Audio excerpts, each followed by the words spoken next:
everyone, welcome to Women Leading Regeneration Summit. My name is Yoli Wia, and we are here to talk about the most popular topic in America right now, besides all the chaos going on, is diversity and inclusion.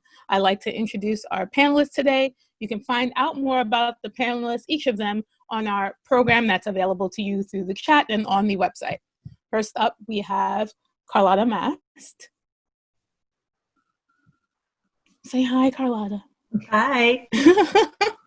Next up, we have Marianne Howland. Hello, everyone. Next up, we have Joel Granberry. Hey, guys. Cheryl O'Loughlin. Hi, everyone. And Mita Malik. Hi. So thank you, everyone, for joining us today.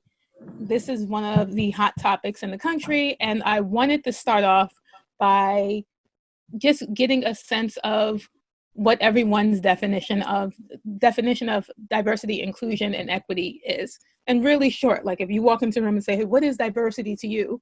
What exactly does that look like? Let's start with Carlotta. Great. Well, thank you, Yoli. So for me, it means that anyone, regardless of their gender, ethnicity, background, sexual orientation, anything, that they have an open invitation at the table to participate and feel that they are welcome and really have the chance to make a difference toward whatever you're working on. Thank you so much. What about you, Jewel? I would say that it's around opening your mind, just having the ability to have experiences feed your goal from different aspects of life. Mita, could you share with your perspective of diversity? I would add, who are the voices that you have sitting around the table, and have you created a psychologically safe space for those voices to contribute and for them to be heard? I think that's very accurate. Thank you so much, for all of you, for answering. So the first question I want to direct to Mary Ann and Jewel. As women both working on the front lines of impacting diversity and equity, so often we see organizations taking the checkmark approach to their initiatives. So we have one Black woman and we have one woman on the board in a sea of men. Why do you think this is not solving the issue around a lack of diversity and inclusion? And what's a more efficient approach or more effective approach? Marianne, can we start with you, please? Yes. Well, before I answer that question directly, I'd like to take a moment to just provide a quote in honor of a woman named Anna Julia Cooper, a voice from the South, from a Black woman from the South. She says, "Let woman's claim be as broad and the concrete as the abstract. We take our stand on the solidarity of humanity, the oneness of life, and the unnaturalness and injustice of all special favoritism, whether of sex, race, country, or condition. If one link of the chain is broken, the chain is broken. A bridge is no stronger than its weakest part, and a cause is not worthier than its weakest element. Least of all can women's cause afford to decry the weak. We want, then, as toilers for the universal triumph of justice and human rights, to go to our homes from this Congress, demanding an entrance not through a gateway for ourselves, our race, our sex, or our sect, but a grand highway for humanity." And I bring up that quote because when you ask the question about diversity and what does it mean, what it means is all of us. That's what it means for us. And so, and as it relates to the answer to your question about the checklist inside of organizations in terms of diversity, that's not the lens through which to view a real diverse and inclusive company, because it's a culture that has to be woven in the DNA of how business gets done, that takes into consideration not only the people in your community and your workforce, as well as the people who are decision makers. And I think that it's important that if you're going to approach it that way, then it's not about a checklist, It's about a full list. Thank you so much. That is really brings perspective in terms of looking at the fullness of it versus having individual focuses, because now you have just one opinion from a large group or sect of people. Jewel, can you follow up to that? Yeah, and I love that Mary Ann started off with saying that it's a full checklist. And culture is a huge deal that a lot of corporations have not started with a conversation with that full process. I guess say broad perspective of what they are after. There's the bottom line of a company. Of course, we can go after what we're selling, what we're doing. But the conversation of why and how it helps the community at large, I think companies are a little slower to that.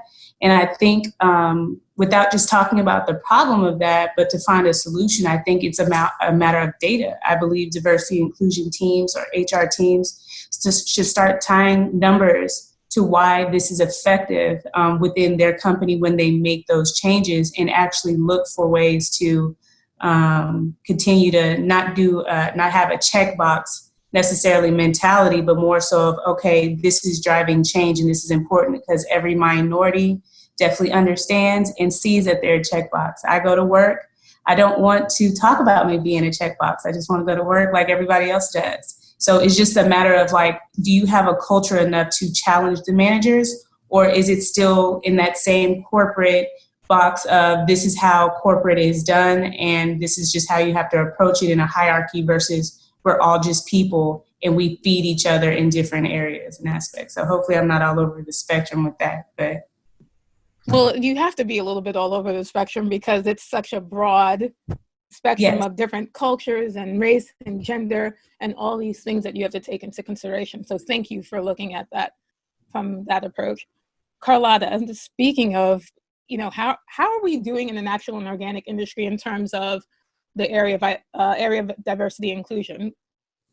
It's a great question. And I specifically focus on and work within natural and organic of the broader food and CPG system, and it's starting to become a very sizable industry, $230 billion in U.S. consumer sales last year. So we are employing a lot more people, our products are reaching a lot more people, and so I think it's important to look at how we're doing on diversity and inclusion. And so New Hope, the company I work for, collaborated with the JEDI Collaborative last year to launch the industry's first ever diversity and inclusion benchmarking study. And Cheryl O'Loughlin and Mary Ann Howland and others who are involved with JEDI Collaborative all helped us disseminate this survey throughout the industry. And so we had the survey live in the fourth quarter of 2019, and we ultimately got 220 companies to complete the survey, which we felt really good about because it was a comprehensive survey. And this is actually pretty difficult data to obtain because we weren't working directly with HR groups within individual companies, but we were asking people who were taking the survey to reflect on their own knowledge of the industries or of the leadership makeup of their companies, the board makeup, as well as the CEO and other C-suite leadership. And so getting 220 companies felt pretty good. And in that, this provided a view into more than 1,000 industry leaders within natural and organic, about 725 board members, 220 CEOs, and 210 company founders. And we know that ultimately the survey data is just very directional. It's imperfect because of the nature of how we collected it, but we still feel it's really important. And in that, we found that the industry actually has a lot of work to do in the area of diversity and inclusion. So U.S. Census statistics show us that 60% of the U.S. population right now is white. Or non-people of color, and 49% of the United States is made up of men. And yet the natural and organic product industry, when you look at the CEOs and other C-suite leaders, 84% of our industry leaders are white and 57% are men. So we're really tracking quite behind just general census statistics. And if you look at the board makeup of companies, you also see a great disparity. 81% of industry board members are men. So 81%. And then 84% are white. So we're even doing less of a good job when it comes to diversity and inclusion for industry boards. And these are boards of small companies, less than 10 employees, to very large companies. Our 220 companies really filled the full spectrum of company sizes. Where we saw a little bit of progress and hope for the industry is with those smaller companies that have fewer than 10 employees. We found that these organizations tended to be more diverse compared to the mid-size or large organizations. So of these companies with 10 or fewer employees, women make up 60% of the company leadership, so CEOs and other C-suite leaders. And at these smaller companies, people of color made up 27% of the company leadership. When you look at the board makeup, there was still a little bit better progress, and of those companies with 10 or fewer employees, 36% of board members were women and 18% of board members were people of color. So still a ton of work to do there, but you're seeing more diversity for the smaller companies. And it's something that we really want to focus on with the JEDI Collaborative, because even though you're seeing greater diversity with those smaller companies, it's very important that we focus on how we can help those companies remain committed to diversity and inclusion, and not, as they grow, become more reflective of the larger organizations that we currently have in the industry, which tend to have leaders that skew white and male. So it sounds like we have a lot of work to do with 81% of men being in the workplace. And then if you think about consumerism and consumer habits, the majority of decision makers in the household are women, yet we're not making a lot of the decisions for the directions of these companies. So thank you so much for saying that. Yes, and we're missing a huge opportunity there, particularly when it comes to more diverse communities. And the majority of consumers for natural and organic are white households, and yet we're missing all of these other consumer groups that we could be serving. And so that's just one of the opportunities that, if we become more committed and really move the needle on diversity and inclusion, we'll be much better positioned to authentically serve all of the people who make up our consumer base. Thank you so much. So Mina and Cheryl, I know you both worked really diligently at furthering initiatives like equity for women in the workplace.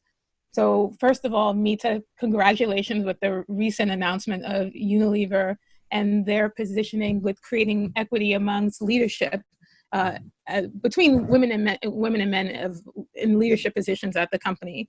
What are some ways from your position that organizations can continue to ensure women's voices are heard, that their contributions matter, and that they have a seat at the table?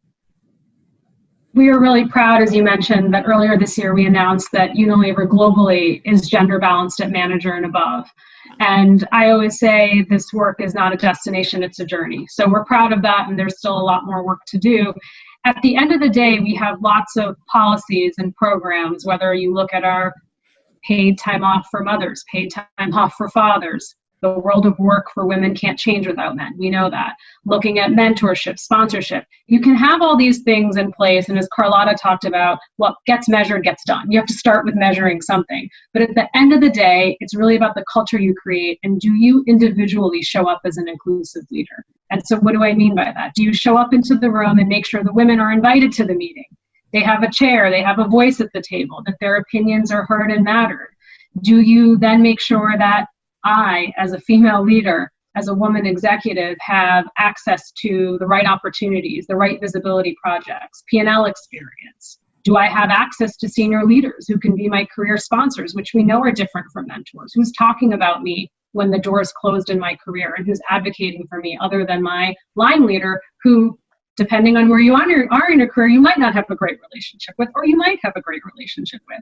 So I think there's so many things that we can be doing as individuals to make sure we're creating inclusive moments and meetings. And I think what concerns me now as we're entering into COVID-19 and this era of our new normal is that it's too easy to turn my camera off, be on mute the whole time, and just disappear from an organization's radar. And so I think that's something we're really focused on at Unilever, as many organizations are, is how do we upskill ourselves as we remote work, and how do we as leaders have facilitators in meetings to make sure that we're going around, making sure everyone's voice matters, making sure people are comfortable turning on their camera as we all have today, and making sure that you know that your opinion matters and someone's there to hear it. Thank you so much. Cheryl, I'm sure all of us in this on this panel can agree that inclusion means everyone, but often that starts with women and more often white women. So how can white women lend their privilege and advocate for a more representative inclusion? So thanks for asking that. And I want to talk about this from two aspects. And I have to say, I'm so lucky. I get to work with Carlotta and Mita and Marianne in these initiatives that I'm going to be bringing up. But there's two that we've started to help this. And I want to say help this because we need to move our whole entire industry forward, and we need to do it together. For so long, it's been that every company's kind of on their own. And so what we did, we started two nonprofits to move this in a massive way as a collective. So there's the Women on Boards Project, which I get to work with Mita. And that's all about shifting these statistics that Carlotta talked about in terms of getting more women on boards. And what we've heard from women is, I'm here, I have a lot of experience, no one's asking me. We hear from companies, we're looking for women. We can't find any. It might be because they're looking for women CEOs. Well, you know what? We still have to keep getting more women to become CEOs of companies. But you don't need to have a CEO to be sitting on a board. It might be that you need marketing expertise. It might be supply expertise. So we've got to change our definition of what we're requiring in terms of a board seat. And I have to say that we don't have so as tight of a definition when it comes to men being on board. So why are we doing it with women? The second thing that we're doing, so that's the Women on Boards project, is working with Carlotta and Marianne. We started, Carlotta mentioned it, the JEDI Collaborative, stands for Justice, Equity, Diversity, and Inclusion. What that is about is looking at this from a very holistic standpoint. Marianne talked to this, and so did Jewel, in that this is not just about addressing things from an HR perspective. This is about looking at our entire industry and how do we shift it. And that's everything from the culture of our companies to our consumer. There was a national marketing study that was just done about a year and a half ago that there's no surprise, but the vast majority of organic consumers are white people of privilege. Well, that is not what our country looks like anymore. We've just birthed the first generation that is a majority babies of color. This will be our working population in less than 20 years. So we have to talk to the people in our country that we need in terms of our consumer base. So we have to shift our consumer, and we have to shift how we're looking at our community. Our supply chain, for example, our growers, they're part of our teams. So when we look at making shifts, it has to be very holistic, and we have to do it as an industry, looking across the board. How can we make commitments to shift in all of these areas? So those are the two different initiatives we're working on. Well, thank you so much for bringing that up. I do consulting for various brands in the natural product industry, and there's so much data and information that they don't know that validate exactly what you're saying in terms of like niche communities having interest in organics and natural products, and in fact buying them, but buying them specifically that's very local and hyper local in their communities. And if we just open up our perspective and our marketing and create and show representation of them in their communities, then you're onboarding a whole new demographic of people that you probably never thought about. So totally, Yoli. I just want to emphasize it too, because like when we talk about the consumer, it is also not just creating products that are for white people of privilege. We need to look at how do we make our products more accessible to different ethnicities and different cultures. So it is thinking very, very broadly, almost rethinking and transforming the entire industry. So this is, can I just build on something that you just said, Cheryl, especially around, women on boards and their roles. A lot of big companies, I'm talking like Fortune 500 companies, and Unilever, have a role on a board for a global diversity officer, or they have a diversity advisory board. Toyota has one, Sodexo has one, and the role of the diversity advisory boards or the single individual who's a global diversity officer is because when an organization is failing at compliance or inclusiveness or committing malfeasance, or the executive committee and the board tend to not know, but the employees always know.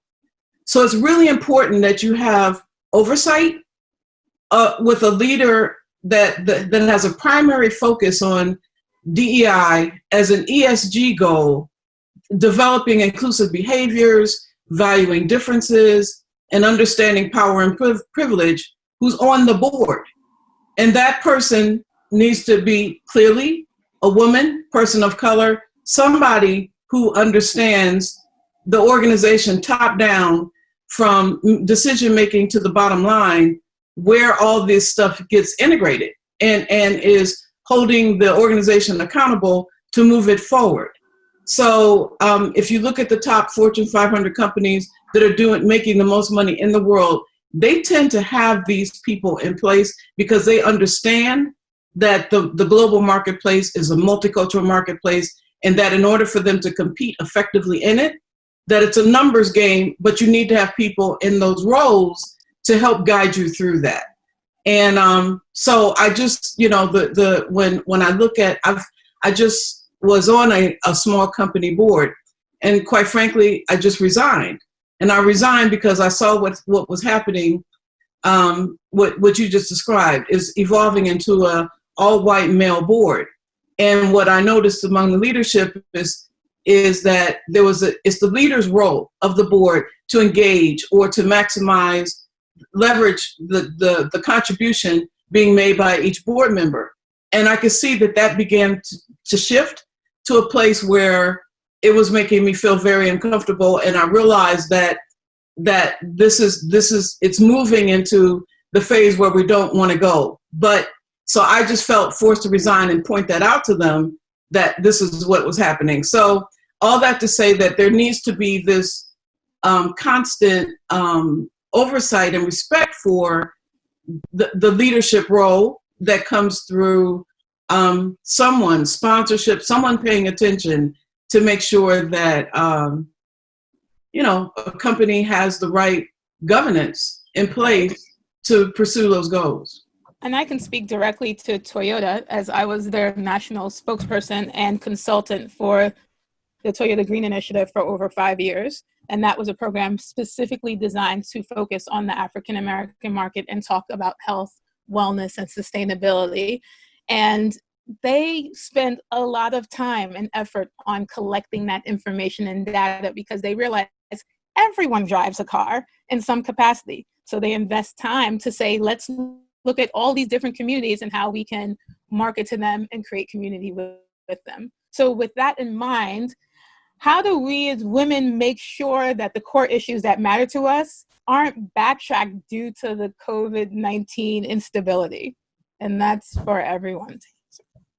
Yeah, Yoli, I would jump in there because I was really interested in this question. I agree. I think it's something we have to be very aware of and focused on. But some of our research is showing that COVID is actually possibly making diversity and inclusion even more important. We did just on Friday of last week, we did a consumer survey of 1,000 consumers that represent, the full U.S. population.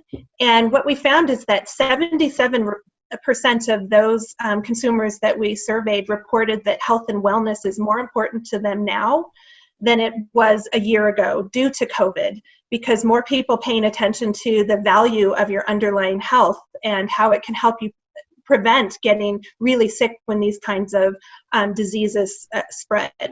And to me, that shows, you've also heard about some of the disparity in terms of who is being disproportionately impacted by COVID. So for me, it shows that as we look to serve all consumers and see the opportunity in that, the growing demand and desire for health and wellness just creates even more urgency for us to ensure that we're able to bring our products, bring true health and wellness access to the kinds of things that we bring to market to everyone.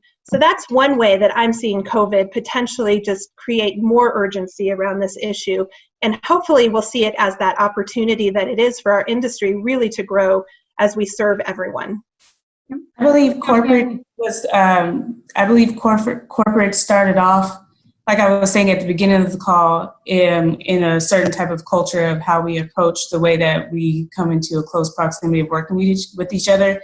It started, I believe that COVID-19 is starting to also, I'm kind of all over the place, I'm sorry, with what Carlotta said. I believe COVID-19 is allowing us to start to realize that technology does not run the company, but people run the company. And I think that's really important because a lot of individuals, I would say even like my mom, having conversation around having 3 children, and she only had 1 hour to make her errands and then come back to work, and not being able to have certain time off with their kids and all other types of things. Those conversations, I work at VMware during the daytime, those type of conversations were actually pushed up to the actual C-suite, who has that luxury to kind of dip in and out. I know they still have a crazy work schedule too, but they have certain luxuries that now the people at the lower level, employees like me, are now asking for that leverage to actually work from home and have the technology work for people. Now, VMware helps people work from home, but I think that's the best conversation that I'm hearing, that, hey, humans are what makes your money, not the technology. So I just want to point that out. I would jump in. I agree. And I think there is tension in the narrative that remote working will be the great equalizer for women, because it is remote working during COVID-19 and a pandemic. If I see any more tips on remote working during a pandemic is different than remote working in general. So some of the things that Carlotta talked about health, what Jewel is bringing up about, hey, it's a privilege for us to be doing this. You know, I am privileged to be able to work from home. I have food and shelter. And so those are real conversations, and the tension between essential workers and those who get to work from home. And you've probably seen the headlines of the death of feminism with the pandemic, and then in The Guardian talking about heterosexual couples and who's bearing the burden of domestic workload. And in my situation, being a female executive with a husband who's also working and having a 4 and 7-year-old and trying to virtual homeschool, and also falling into the cultural stereotypes that I set up for myself, that I'm the one doing everything in the house sometimes, and also trying to work and virtual school, and then, you know, making sure my husband, who has been doing a great job in helping. But I think that's the narrative we have to watch for, that I don't think remote working will necessarily, in a pandemic, be the great equalizer for women. You know, I want to, not to get too conceptual here, but, you know, one of the things we're talking about, regeneration, and that's what this conference is all about. And you take a step back and you think about, biodiversity is important to nature. We know in the natural world that you have to have biodiversity for the strength and resilience of nature. Why we have left humans out of that equation when we are part of nature is astonishing. So how do we look at nature and say, what does nature teach us about how to build strong, resilient, agile ecosystems? And reciprocity, reciprocal. Yes, absolutely, Jewel. Thank you. So speaking of nature, women have historically been considered empathetic and community-oriented by nature. How can we utilize, I guess, those innate aspects of our orientation to further inclusive initiatives? I'm so glad you said that. I'm working on an article, and I had written a sentence that followed. There's this, and when the stock market crashed in September 2008, it shocked many mainstream economists into realizing that the current system then was fundamentally dysfunctional. And some of them have since become effective change agents of the transition towards a regenerative culture. So just like that crash in 2008, COVID, I think, has revealed deeper fissures in our economy that really has basically brought us to our knees. Nature sent us to our room to think about what we've done and to, think about our behavior and create some change. And it's shining a bright light on where leadership is most needed. And Cheryl, to your point, it's compassion and empathy. So a regenerative economy is a compassionate economy. And it's true. Women, when you think of empathy and compassion, who are the people that would most represent that kind of leadership? Likely it's women. In addition to that, a New York Times article had talked about 1 in 3 jobs held by women has been designated as essential. And so that census data crossed with the federal government's essential worker guidelines, non-white women are more likely to be doing essential jobs than anyone else.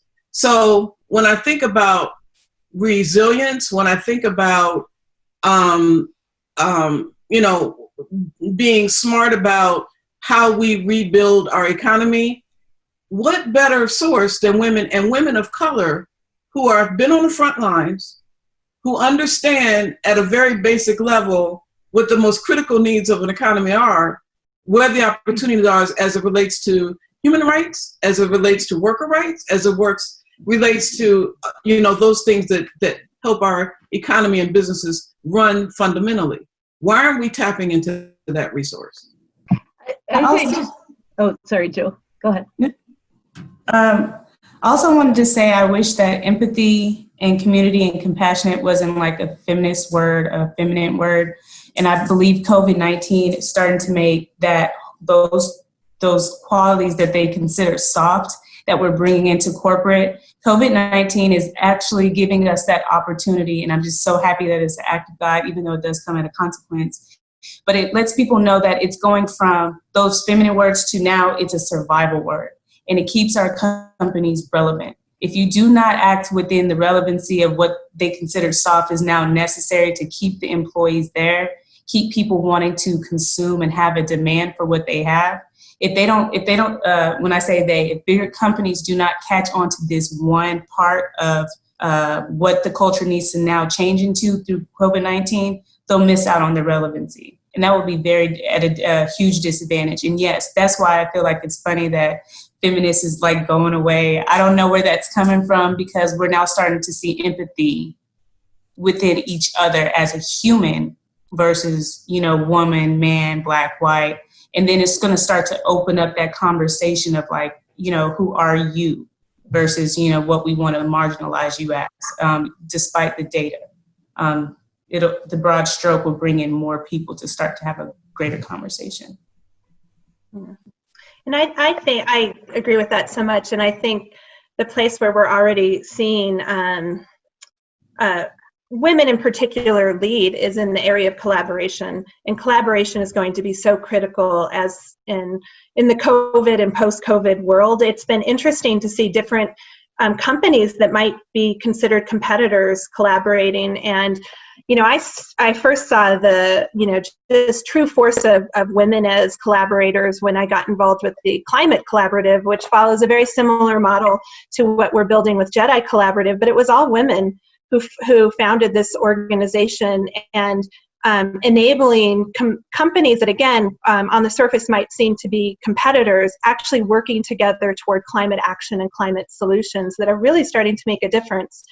And that's the kind of thinking that I think women in particular, but of course anyone who wants to embrace what collaboration means and what compassion means can lead moving forward. And I just think it's going to become more important than ever. Yeah, and I think just building on both of what all three of you guys said, I think what's so important here, I just use the word guys, what the three of you guys said. We have lived in a world that is so based on a male dominant model that we've even lost in some ways ourselves in terms of who we are and what we stand for. You know, we talked about, Jewel, you mentioned what feminine qualities are. Well, you know what? We also know how to be very direct. We know how to make decisions, and we know how to move things forward in a huge way. So I think, you know, being able to, for lack of a better way to say it, embrace what we truly are as whole people and putting that forward as this is the way we need to be, and taking this moment of almost reset to say, this is what we stand for. We don't just stand for nurturing. So when you want to bring in the nurturer, don't just shove in the woman as the one token to do that. Let's embrace a new way of leading as human beings. I think that leads in perfectly to asking, how can we create community and enterprises that support women and women of color as a collective and being valued, uplifted, and invested in, versus just being a token that's placed in the marketplace to show, hey, look, we're increasing our diversity and inclusion, but not really having them feel valued, and therefore their contributions are undervalued. I would jump in by saying it starts with, even when we talk about women, the divide between white women and women of color, and starting with building bridges and organizations, and starting with understanding that women aren't a monolith, white women aren't a monolith, women of color aren't a monolith. I identify as a brown woman. I'm of South Asian descent, first generation. My experience is different than every other woman of color that you'll meet. And so I think it first starts with really understanding what those experiences are, and not always looking to me as the brown woman to educate you.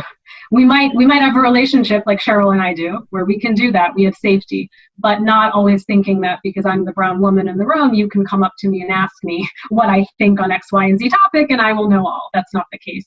I think second, we have, as a country, communities, organizations, a really tough time talking about race, because race is really difficult and we're all doers.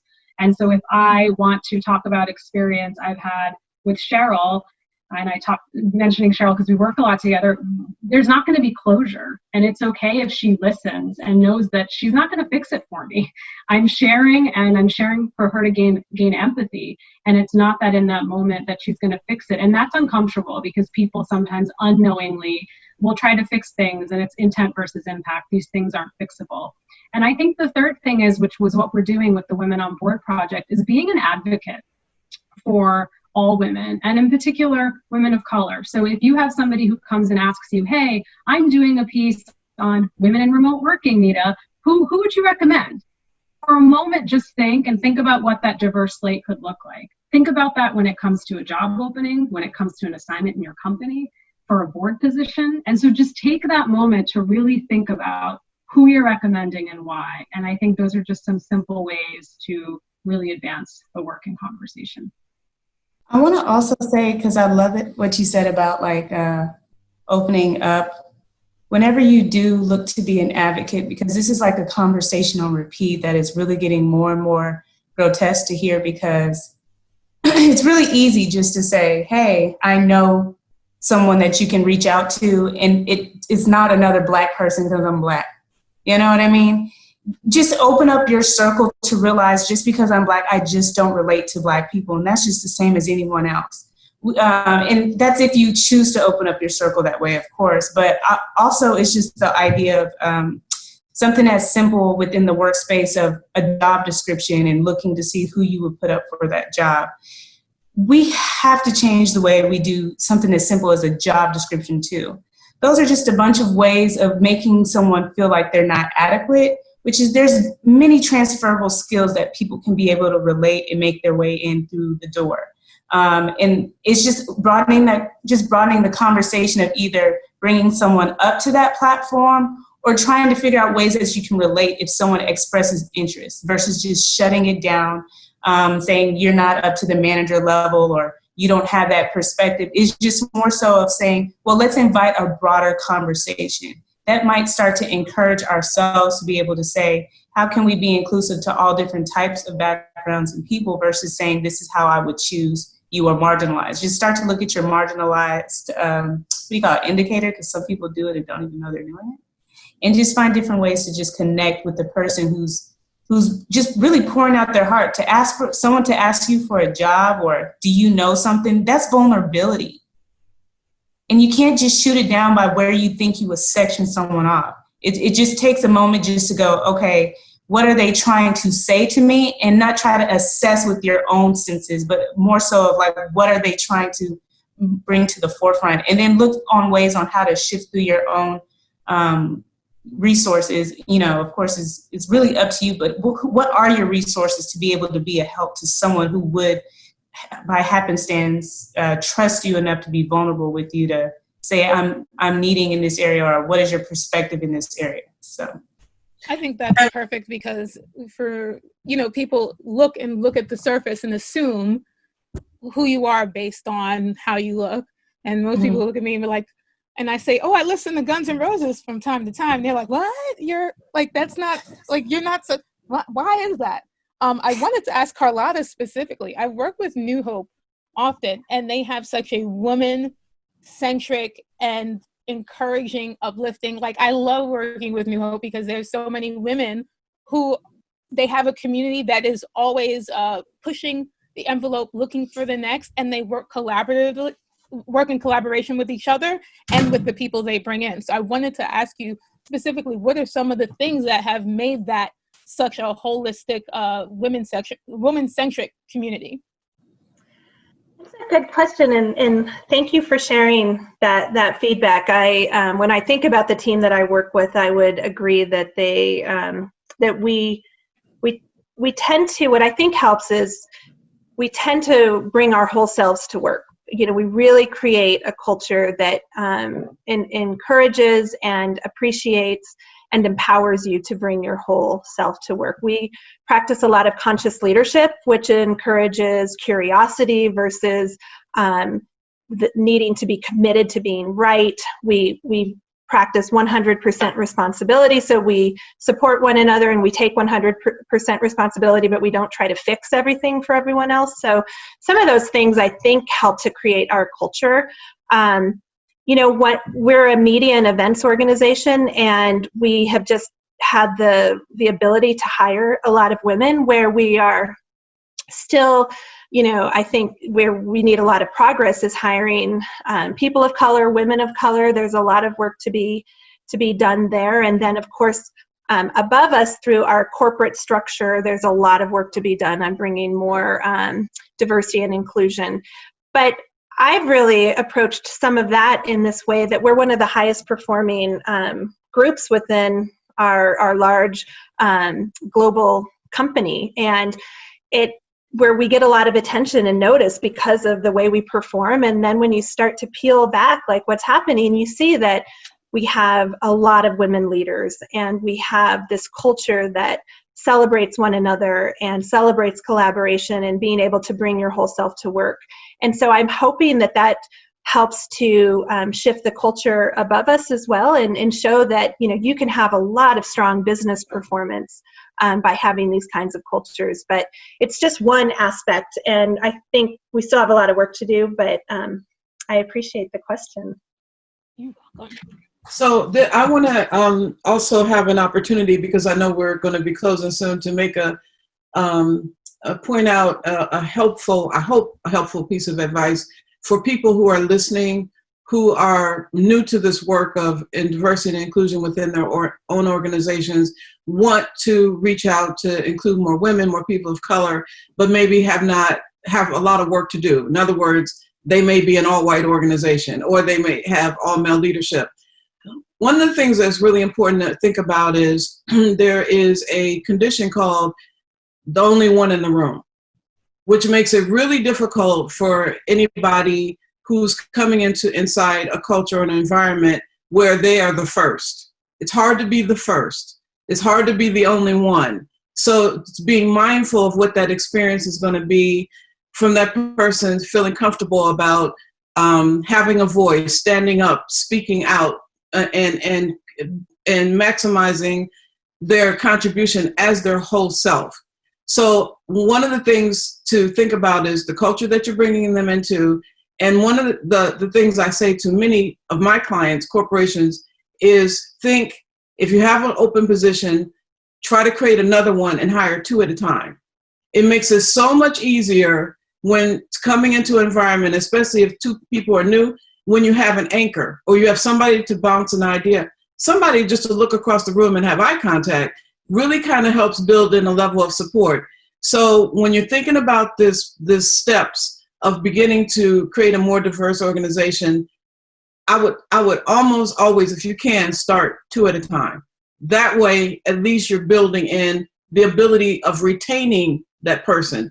Because if a person comes in, they don't feel comfortable, they're not feeling like they're being able to make the contribution that they wanted to, or in any way feel like their success is going to be impeded, they're going to leave. So the way to make sure that you retain them is by helping them feel welcome, embraced, supported, and just having someone, a sponsor, a friend, somebody in the organization that they can connect with.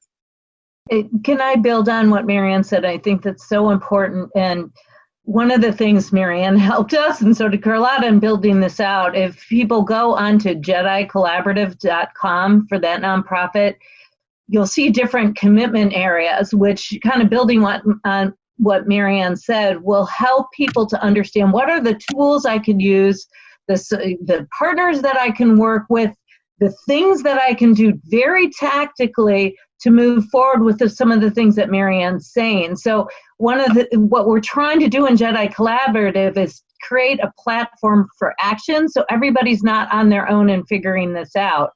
So I would encourage people to go there if they're wanting to start to move their companies and themselves and their people forward with this work. I wanted to say one thing too. D&I, I feel like retention is a huge deal, but we can't have retention without accountability. So I know we don't have that much time, like Marianne was saying, but accountability with the managers is really what drives retention. If we have a larger conversation around who is and what is, and just, the hierarchy and all that type of conversation, how to flip it on its head or make it kind of flat to where we can start to have real conversation, I think that's when we'll start to have change. But as long as we're not holding people accountable or having a system of accountability, checks and balances, this is going to be a conversation that's just going to go in circles. Absolutely. Here. And with that being said, I think we can go back to kind of bringing everything together is essentially that women have value, they have perspectives, women of color have different perspectives, everyone has their own culture, their environments that impact how they come into organization, and stop asking to pick women's brains.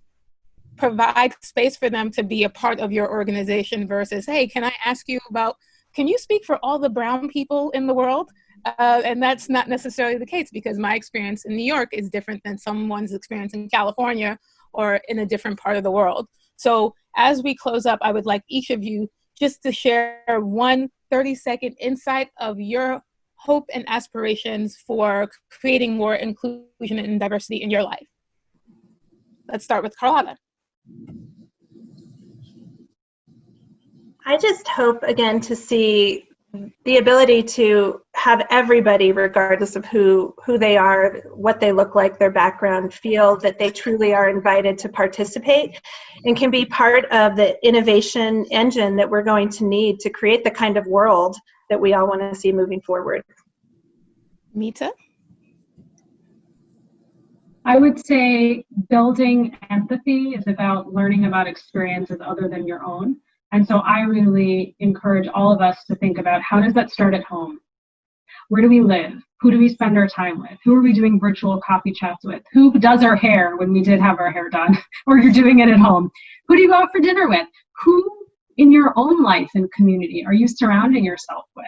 And then that richness that you can bring to work and use those experiences and continue to build that empathy, I think is so important. Marianne? Well, all of the above and everything that Cheryl and Jewel are going to say, I'm just going to ditto. But let me just offer this. So I'm going to make a pitch. I'm going to take my 30 seconds. If anyone listening is looking for a board member, and especially one that wants to do governance and diversity and inclusion, I am available. So there's no reason to say you can't find somebody. I'm here. I'm raising my hand. I'm auditioning to be your next board director. Thank you, Marianne. I would take you in a heartbeat. Cheryl, please. Yeah, my hope is that we think about ourselves and each other as the true human beings that we are. And we're people. We're driven out of, whether or not we want to talk about it in business or not, we're driven out of love and caring for each other. And let's remember, let's take this reset time to talk about, what do we want to become? How do we want to work? How do we want to research? How do we want to run our supply chains? How do we want to develop our people and develop ourselves so that we restart how business looks in terms of embracing truly who we are as human beings, each of us with our own really special, unique, talented essence to be able to add. Thank you so much. And Jewel? My hope is that we don't get frustrated without a solution. And also accountability is what I'm after, along with wisdom, to attach that with wisdom. The more that we know and ask for more of our knower, what's going on in the people around us, I really hope that we start to have a broader conversation around accountability and reciprocity. So, yeah. Thank you, everyone, for your contributions to this conversation. It's a great reminder to let everyone know that if you came from women, so you should value our opinions and our contribution to the environment. And we call it Mother Nature for a reason, because we keep the world going. So with that, thank you, everyone. Carlotta, Mita, Marianne, Cheryl, Jewel. Thanks, everyone. Hope you really value this conversation. And now we're going to open up for Q&A. So we are going to have all our speakers from this wonderful panel join us. Marianne, Carlotta, Cheryl, Jewel, and Mita will join us shortly. We have some amazing questions. Hopefully we can get to all of them. I may even combine some of the questions just so that we have an opportunity to address them all. So right now, let's start with a question from Amber Smith. She says, I've heard a lot of conversations regarding the word inclusion is the wrong word, because it means there's a club and you are being invited by those in power, and that the stronger word to use is belonging, because it means that you have always belonged and don't require a special invitation. I found this language distinction helpful in my own understanding of what space I should aim to create. Has anyone else been a part of these conversations? And I'll add, are there any other words that we should be using to create a more cohesive community? I have something to say about that. Inclusion versus belonging. Inclusion, in my opinion, is a realistic approach as to what is actually happening. There's clubs in different spaces. Yes, belonging is something that could be added to the word inclusion, but we're still having, with minorities having issues with feeling like they belong. So in the inclusive spaces. So I wouldn't really get too weary about the wording. I just more so look at different ways that you could be able to adjust, I guess to say, into these spaces, and look at yourself and hold yourself accountable to make sure everyone is within this space and being heard. So that's just my opinion. And this is Marianne, and I'll just add to that. Thank you, Jewel, for sharing that. I'm in full agreement. I think that there is a lot of terminology being used, and how I kind of look at it as, inclusion is a process. Diversity is a result. Belonging is a feeling or an emotion that you want to create in an environment or a culture that is inclusive. So each word is, has a distinct application in this whole conversation around the work in diversity, inclusion, and equity, and, racial equity. I just want people to actually put action. That's all I'm caring about right now. There's a lot of conversation. There's certain spaces that claim diversity, inclusion, and change. And all I want to see is action, people pursuing it in honest works, bringing voices to the table. Because this terminology game it gets kind of old. And that's like kind of forward, but that's just where I'm at. So from Heather Elzinga, beautiful last name. What does an ideal inclusive organization look like? And I think that's a challenging one. I talk too much, but I haven't. So, like I said in the recording, I work at VMware. I'm the co-lead of Black at VMware within their D&I section. I feel like the best thing that they have going within their company, and they still are working towards that equitable space, I guess to say, within diversity. But I think the whole allowing the employee, manager, C-suite, CEO being all in the same room and having a conversation of where they honestly are at, along with data, along with people actually getting to meet each other on a personal standpoint. I think having that culture shift of being able to be open and not feeling like you're being attacked on any level, I think that's where we start to see diversity starting to change within our companies. But again, I think culture is one of the biggest things that I didn't say this, but a Seat at the Table series is the company I have outside of VMware. I see that most companies grow with the work that we do whenever they start to have that culture and conversation, because their bottom line is met, their people are happy, and things just soar right after that conversation is being had within their culture. I want to add on that. I love that question, because I think that is what's going to be so important for us to take the right action to get there, is really being able to understand what that future looks like. And to me, I imagine, and it makes me smile, because it makes me believe that we will treat each other as human beings, and that we get each other's essence, and that we find this diversity of people that has come from different backgrounds, ways of being, ways of thinking, and we welcome it, and we say, wow, let me understand your world, so that we can bring the beauty of your world into this conversation and make the whole thing better, and move this whole way of being as in our workplace and in our lives forward. So the thing that's so hard about it, and what's challenging about that question, is it's mind-blowing. It is such a different way of being, and I would love to break, for lack of a better word, break like the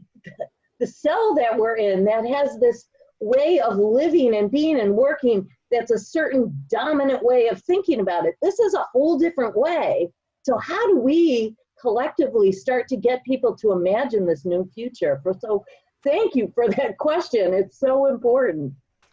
Yeah, and I would build off of that, Cheryl, because I agree with you, and I agree with what Joel was saying, that it has to start with culture. And, within our organization, one of our core values is seek to understand.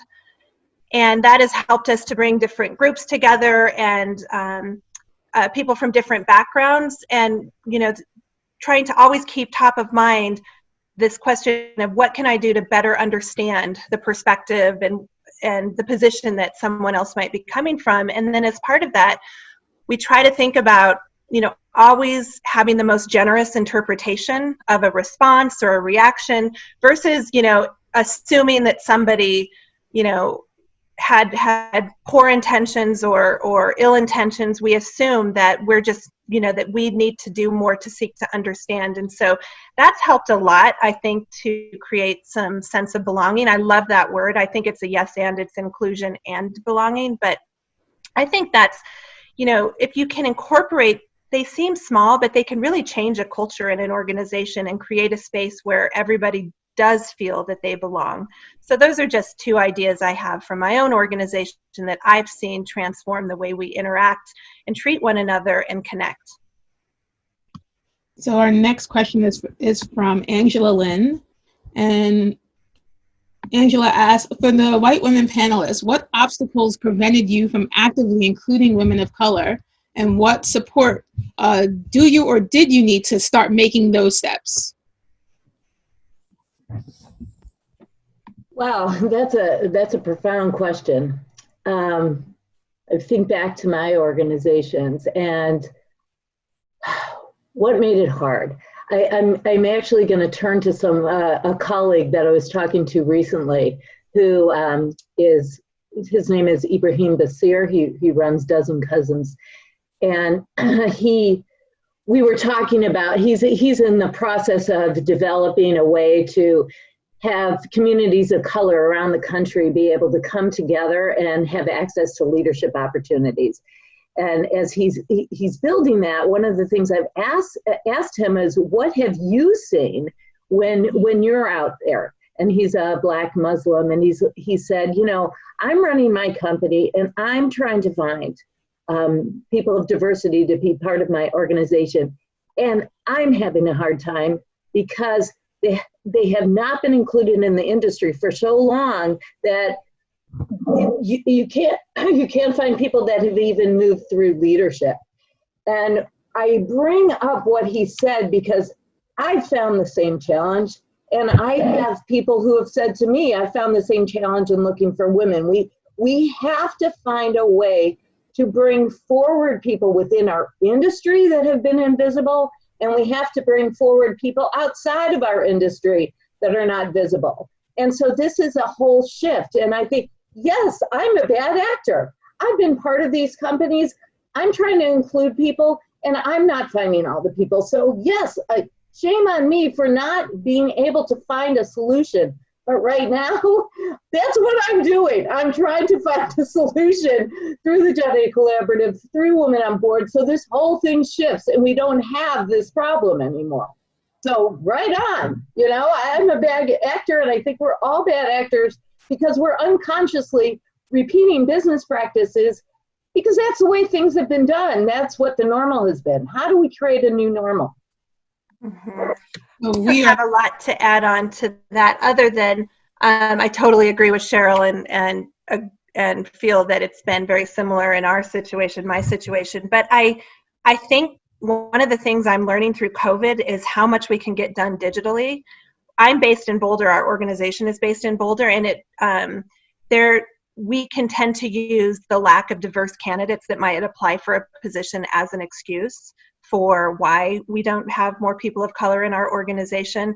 But COVID is teaching us that we don't have to have people based here to be active parts of our team. So I'm actually excited about the opportunities that could open up for us to expand our recruiting beyond our geographic location when we're looking for new people to join the team, and that itself could help foster greater diversity.